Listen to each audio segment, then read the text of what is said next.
Quédate a disfrutarlo, que juntos somos un montón. Y a este montón que juntos somos, si dejamos de estar juntos, no somos más este montón, le proponemos a partir de este momento nuestro ejercicio cotidiano de radio.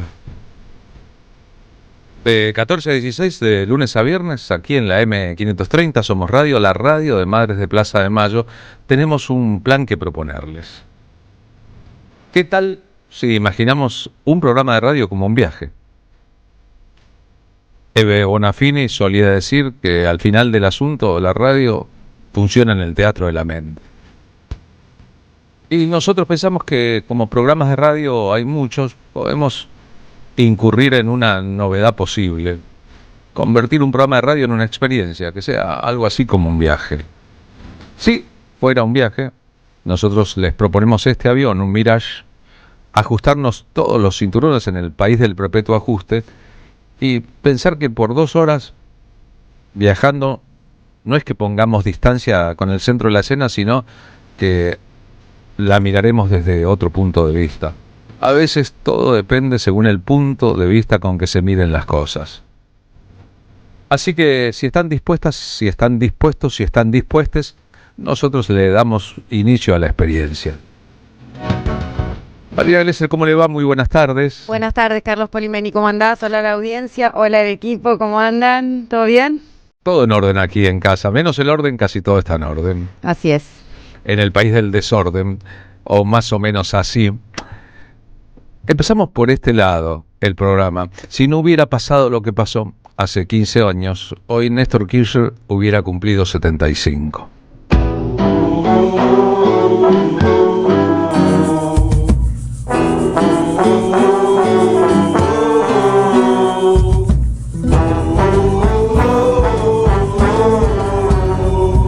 Es recurrente esta idea de cómo extrañamos algunas personalidades en medio del mundo de hoy.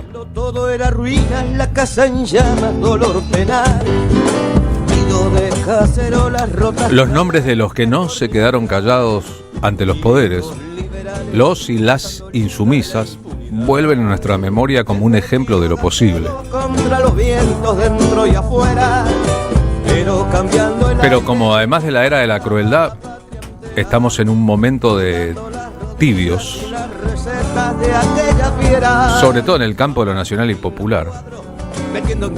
Del otro lado, huelga decirlo,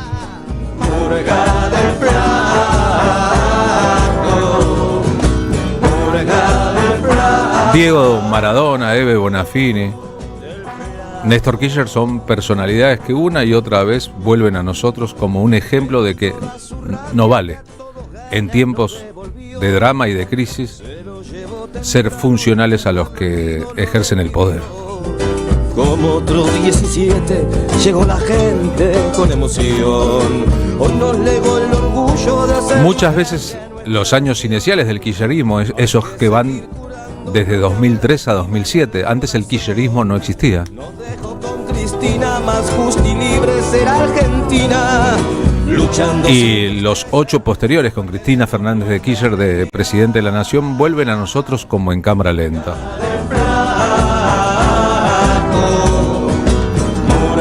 Aquel país después del desastre de la década del 90 y del hiperdesastre del gobierno de la Alianza que concluyó con la crisis y la revuelta popular de diciembre de 2001, empezó a enderezarse y a cobrar otro sentido, a recuperar su economía, su autonomía, sus sueños históricos, porque hubo al frente un presidente que se consideraba así, un hombre común pero en circunstancias excepcionales, que tuvo el coraje de hacerlo y encontró el acompañamiento primero de un pedacito de la sociedad, aquel 22.5 que lo había votado, y después de todos los que fueron dándose cuenta, el doble al terminar el periodo presidencial, que ahí había una recuperación de la autoestima.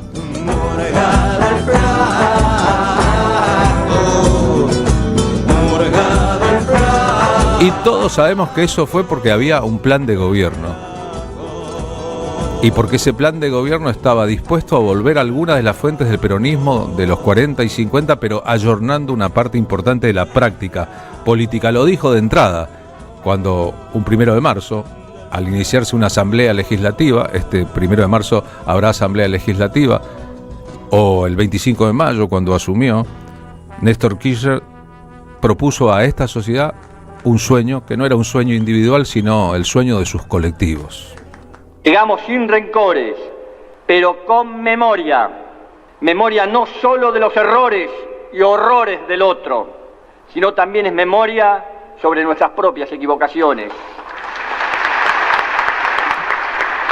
Memoria sin rencor, que es aprendizaje político, balance histórico y desafío actual de gestión. No he pedido ni solicitaré cheques en blanco. Vengo en cambio a proponerles un sueño: reconstruir nuestra propia identidad como pueblo y como nación. Vengo a proponerles un sueño, que es la construcción de la verdad y la justicia. Vengo a proponerles un sueño, que es el de volver a tener una Argentina con todos y para todos. Les vengo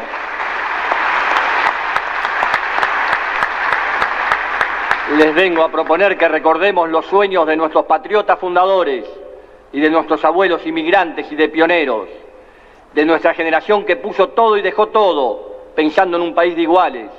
Pero yo sé y estoy convencido que en esta simbiosis histórica vamos a encontrar el país que nos merecemos los argentinos. Vengo a proponerles un sueño.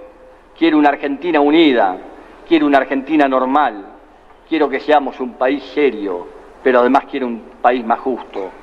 Anhelo que por estos caminos se levante a la faz de la tierra una nueva y gloriosa nación, la nuestra. Muchas gracias. ¡Viva la patria! Un país normal, un país que funcionara en serio, era todo un desafío después de aquellos desastres de los años previos.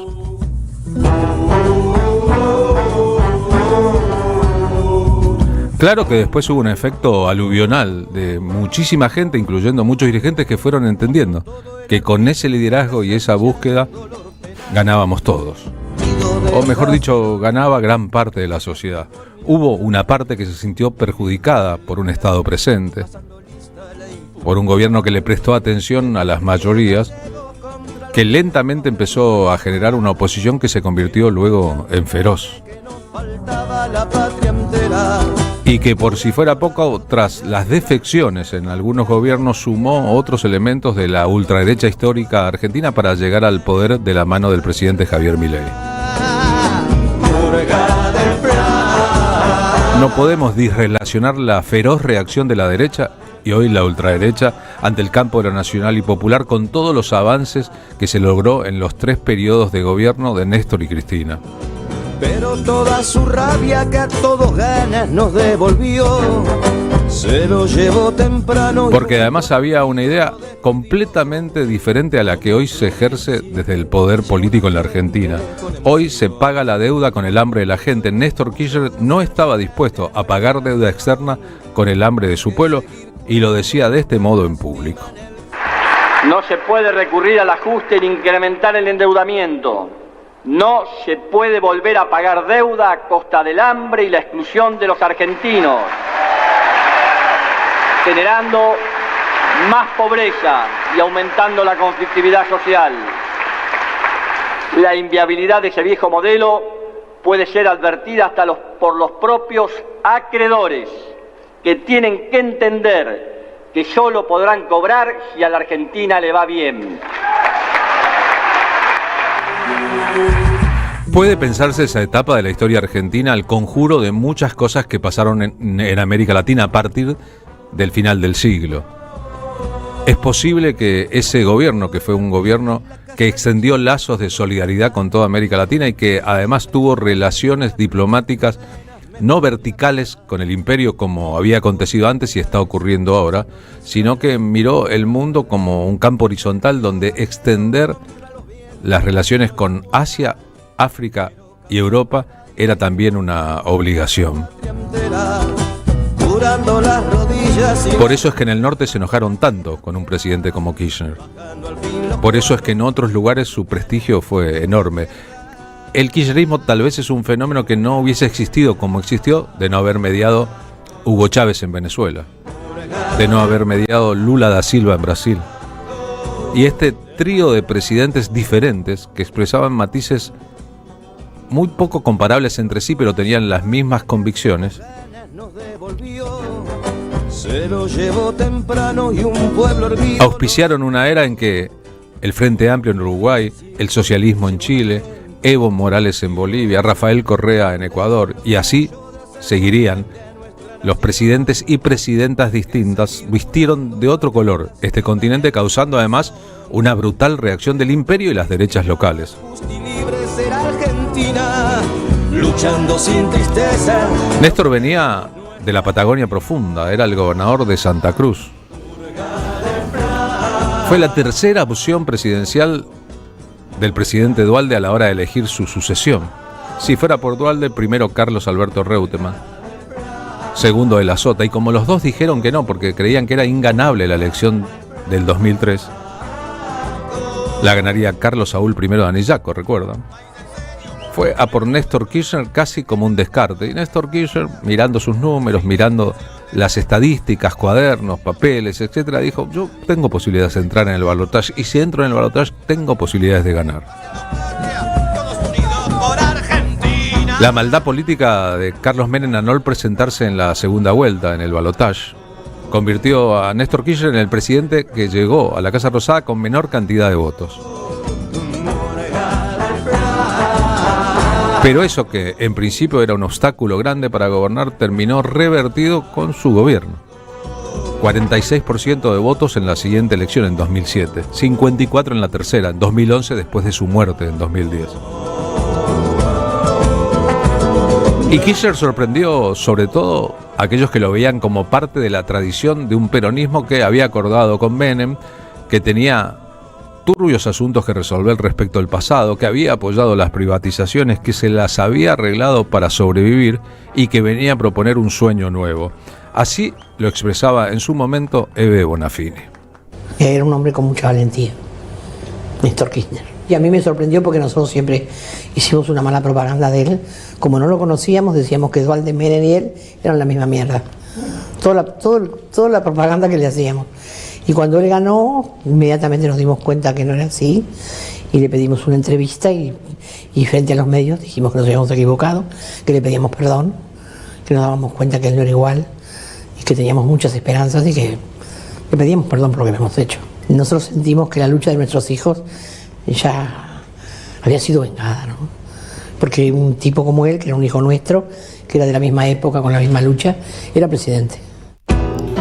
En una combinación de convicciones, de olfato político y de lectura de la realidad, Néstor Kirchner incorporó a las tropas del peronismo que él iba a encabezar a todos los organismos de derechos humanos. Y además empezó una vinculación transversal con otros sectores de la política. Los que estaban a la izquierda tradicional del peronismo, otros que provenían de la derecha del propio peronismo. Es decir, seguro de que lo que importa es la conducción política y los planes, no tuvo problema en ser ecléctico en la conformación de un gobierno y en los cambios que quería producir en la sociedad. Heredó una parte de su gabinete de Duhalde, armó el gabinete con una parte de su círculo áulico en el sur, incorporó otros nombres de la política porteña, que en parte le eran ajenos y que no pertenecían al mundo del kirchnerismo, para que se sintiera representada una parte muy importante de la sociedad en su propio gobierno. Manejó la economía con un cuaderno Gloria. Había ministros de economía, pero Kirchner pensaba que la economía era hija de la política y no al revés. Pero toda su rabia que a todos... Y además, siendo quien fue en la historia, parado sobre su estatura, teniendo un apoyo creciente de la sociedad y del mundo, salvo las capitales imperiales, fue capaz de pedir perdón en nombre del Estado por los crímenes de la dictadura.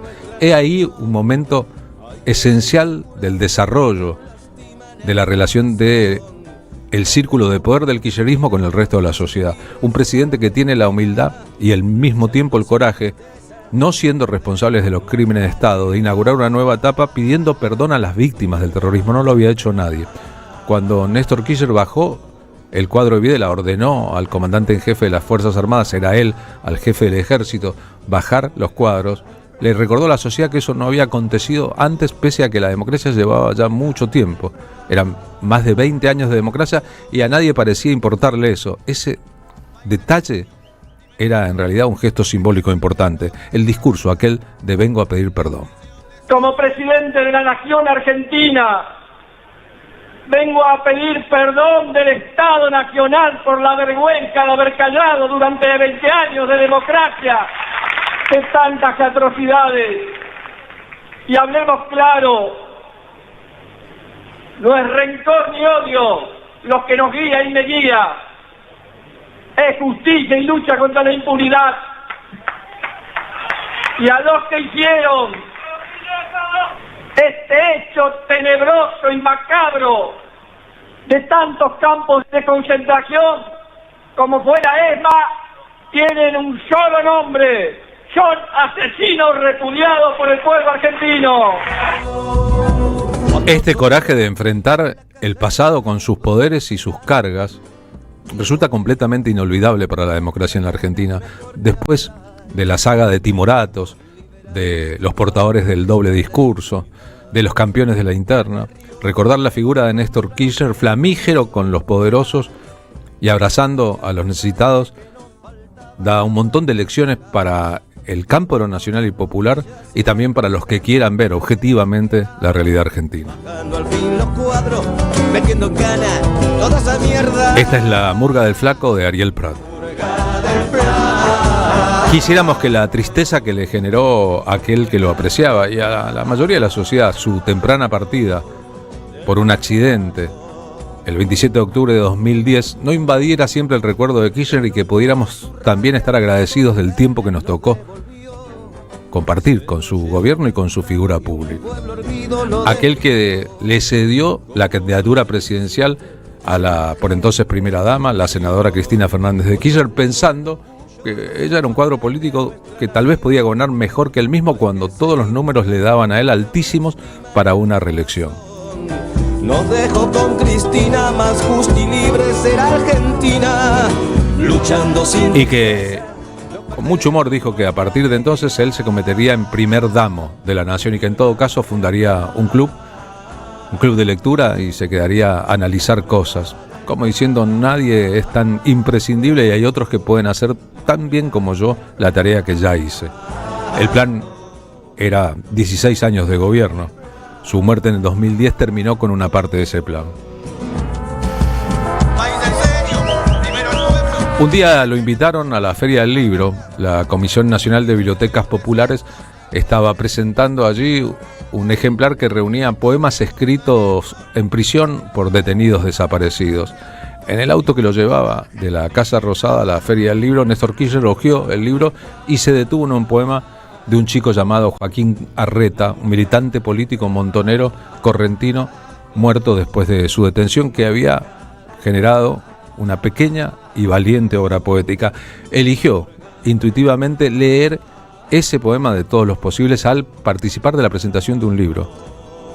Kirchner no era un gran lector, un lector enciclopédico, leía lo que le parecía necesario. No sabía en ese momento que el poema que leyó en público en una transmisión televisiva nos serviría con el paso del tiempo,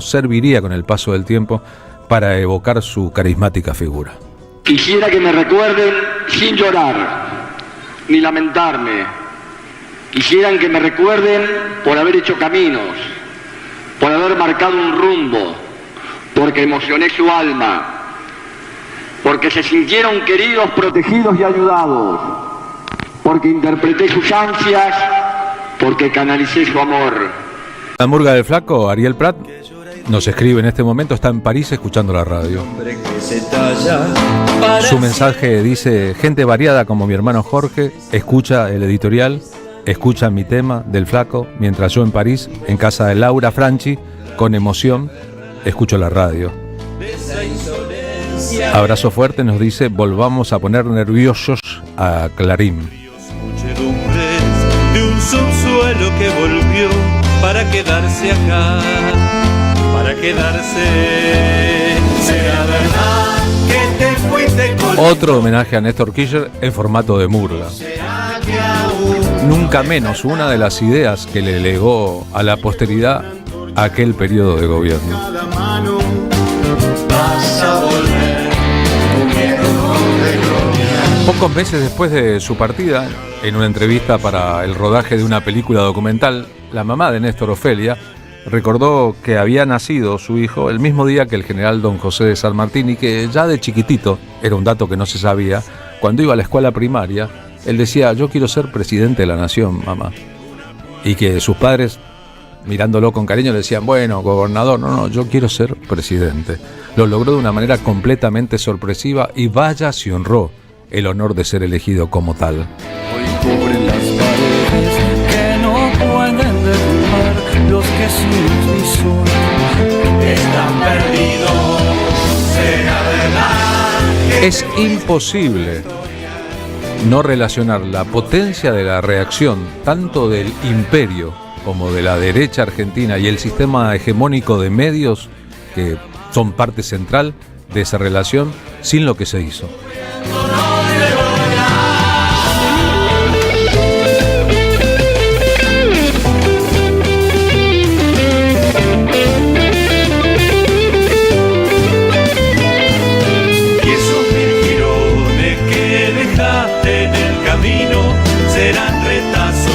Lo curioso es que casi nadie pensaba que se podía al principio de 2003.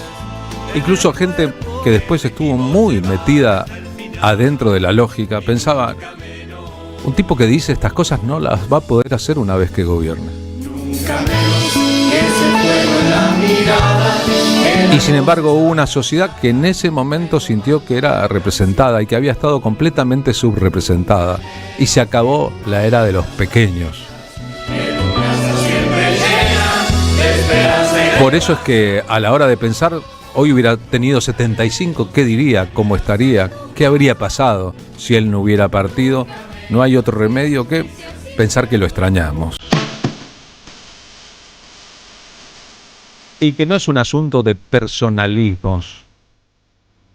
Se extraña una actitud, un temperamento, una forma de concebir la política. Alguien que en lugar de sacarse fotos con banderas de países extranjeros, prefería no sacarse fotos. En lugar de besar el anillo de los poderosos, se abrazaba con los humildes, con los desconocidos, que en lugar de seguir los protocolos del proctólogo, lo que hacía era romper los protocolos para ser el mismo.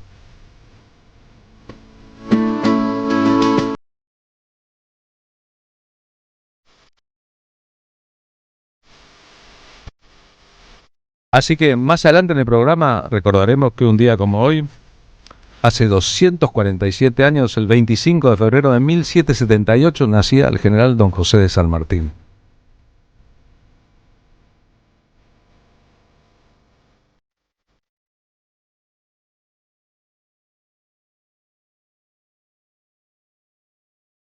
Ahora nos quedamos con el recuerdo del Flaco. No hace falta ni siquiera mencionarlo con nombre y apellido.